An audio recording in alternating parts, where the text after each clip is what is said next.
Alors, pour la correction du 127, premièrement, déjà, je ne le ferai pas. Pourquoi? Parce que c'est une démonstration qu'on a fait ensemble dans le cours. Donc, je vous invite à votre fiche de cours pour démontrer que MA carré moins MB carré égale 2IM scalaire AB. On utilise la relation de Schall. On remplace MA carré par MI plus IA au carré et MB carré par MI plus IB au carré. On développe, on simplifie, sachant que I est le milieu de AB, et on trouve cette relation. Par contre, je vais corriger les applications, puisqu'elles, on n'a jamais fait d'exercice de ce type-là. Donc, dans chacun des cas suivants, déterminer l'ensemble des points M du plan, de sorte que la longueur MA carré moins la longueur MB carré soit égale à 16. Voilà ce qu'on veut. On cherche où est-ce qu'on doit placer le point M pour que MA carré moins MB carré soit égal à 16. Alors déjà, on peut tracer nos points A et B, ici, donc vous voyez bien, on voit que le point A, je le place ici, le point B ici, I c'est le milieu, donc I il est à 2 unités de A et à 2 unités de B, puisque la longueur AB fait 4. La question c'est où placer le point M. Alors pour cela, vous vous en doutez, il faut vous servir du premièrement. C'est-à-dire, il faut dire que MA carré moins MB carré sera égal à 16, si et seulement si. Vous voyez bien, j'ai fait la flèche équivalent. 2IM scalaire AB égale 16. Puisque MA carré moins MB carré égale 2IM scalaire AB, c'est ce qu'on a démontré dans le premièrement, ce que vous avez démontré. On peut tout diviser par 2. 16 divisé par 2, ça nous donne 8. Ça donne IM scalaire AB égale 8. Alors, regardons maintenant. On va appeler, si on a un point M, pour faire IM scalaire AB, donc je vais noter un point M, n'importe où. Je ne le prends pas tout à fait n'importe où, mais vous allez comprendre pourquoi. Si j'ai un point M, ici, par exemple, pour calculer IM, vecteur IM, scalaire vecteur AB, il va falloir projeter le point M sur AB. Là, on dirait qu'il se projette sur B, mais a priori, je n'en sais rien. Pourquoi je l'ai pris là? J'aurais pu prendre le point M ici aussi. D'accord? Donc le projeté de M, je vais l'appeler H. Donc, on peut écrire, là je ne l'ai pas rédigé, mais vous pouvez le rédiger, soit H, le projeté orthogonal de M sur AB. Donc forcément, on sait que pour que le produit scalaire soit positif, il faut que IH et AB soient de même sens.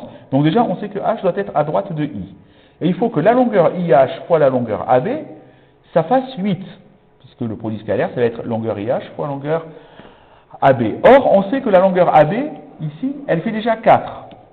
Mais ça veut dire que forcément, pour que IH fois AB fasse 8, il faut que IH fasse 2.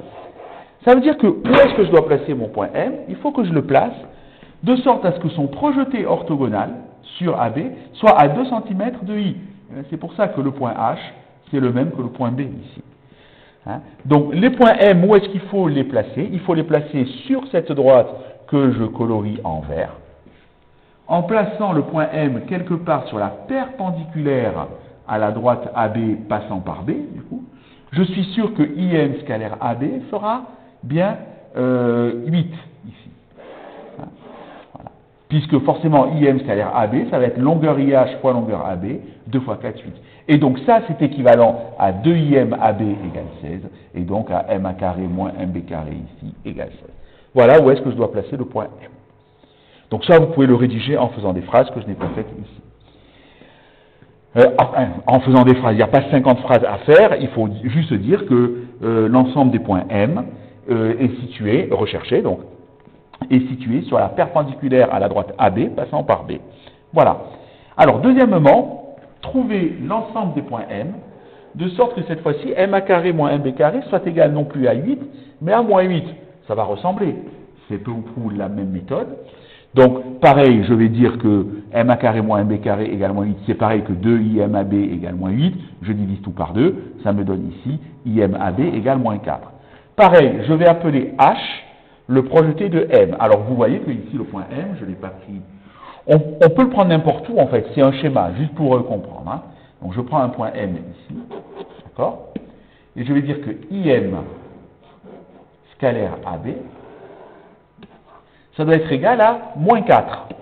Donc forcément, je sais que M, il faut qu'il soit à gauche de I. Pourquoi? Parce que ça veut dire que si j'appelle H le projeté de M sur AB, on sait que IM scalaire AB, c'est pareil que IH scalaire AB, et puisque ça doit être négatif, on a moins 4, il faut que IH et AB soient de sens opposé.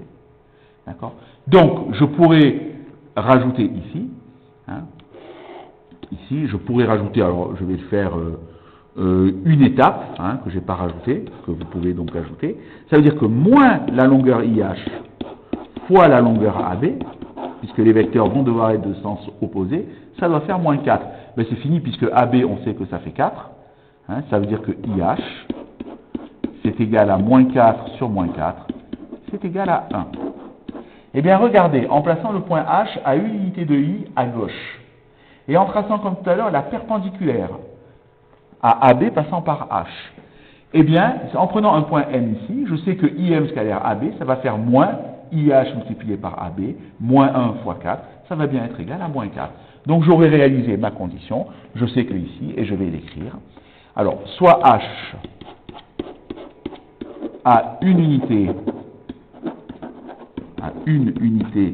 de I du même côté que A, c'est comme ça que je place H, du même côté que A. Voilà, vous n'avez plus qu'à écrire, les points M sont situés sur la perpendiculaire à la droite AB, passant par le point H ainsi défini. Et là, vous êtes sûr que vous aurez IM scalaire AB qui fait moins 4, en prenant le point M n'importe où sur cette droite. Et donc, vous aurez MA carré moins 1B carré qui fait moins 8. On peut le vérifier sur GeoGebra. Voilà, étudiez bien ces exercices et surtout essayez de les refaire sans regarder cette correction, bien entendu. À vendredi.